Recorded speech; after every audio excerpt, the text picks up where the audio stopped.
Today I want to talk to you about the benefits of sun exposure. And everybody always associates sun with vitamin D, and yes, it's a huge benefit of going out in the sun is to having vitamin D, but it goes beyond that. So first of all, let's start with vitamin D. We have a cholesterol-derived substance in our skin that when the UVB rays hit, it activates that, and then we transform into vitamin D. And vitamin D will act in our bodies not just for calcium metabolism, raising calcium levels in the blood, but it'll also be involved because of the calcium in bone health, but it'll also be involved in autoimmune disease, immunity in general, and even mood regulation as well.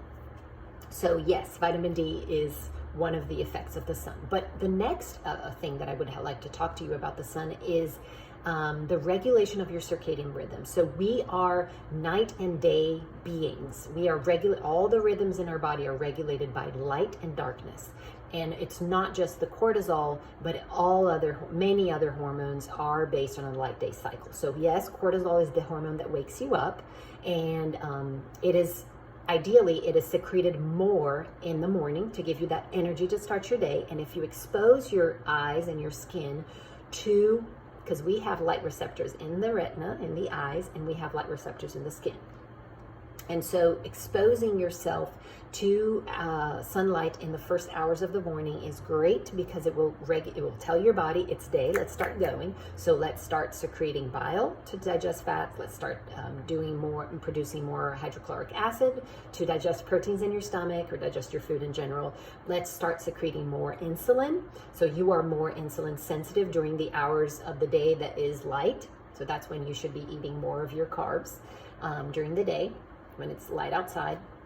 Also your digestive enzymes from your pancreas, it's all in a circadian rhythm. When you tell your body it's time to get up and go, then that's when juices are going to be flowing when they're supposed to be flowing.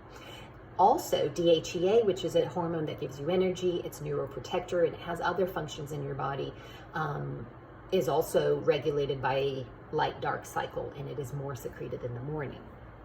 Then as opposed to that, you need darkness at night for you to secrete melatonin so that you can have a proper night's sleep. So you exposing yourself daily to sunlight, both eyes and skin, ideally earlier in the morning, but throughout the day would be great too, will put your sleep into synchrony. Like you'll sleep better, you'll have better digestion, you'll have better mood, energy levels. So regulating circadian rhythm is foundational for good health. So now I want to say that sun exposure does, yes, cause cancer. So I'm not telling you to go and sit out in the sun for hours and hours and hours. You only need for vitamin D about 10 to 30 minutes, and it's going to depend on your skin tone. So you're looking for a slight pinkish, not red burned, not red at all, just a light pink.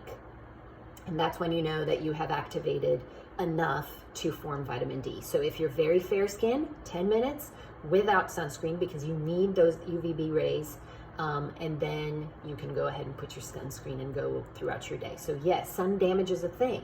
It is, it burns, it ages, it damages DNA, it can cause cancer. So yes, protect yourself. Yes, use a hat. Yes, if you're very fair skin, use higher protection, but you do have to be in the sun for a little bit without the sun protection. For this vitamin D part. For all the other just light regulation, you can wear your sunscreen, no problem. Okay, so moving on, the next benefit of the sun is mood regulation. So not only because of vitamin D, you've heard of seasonal affection, is it? Seasonal affection disorder? It is when people live in places that is cold and it's very dark and gloomy, they tend to have more depression.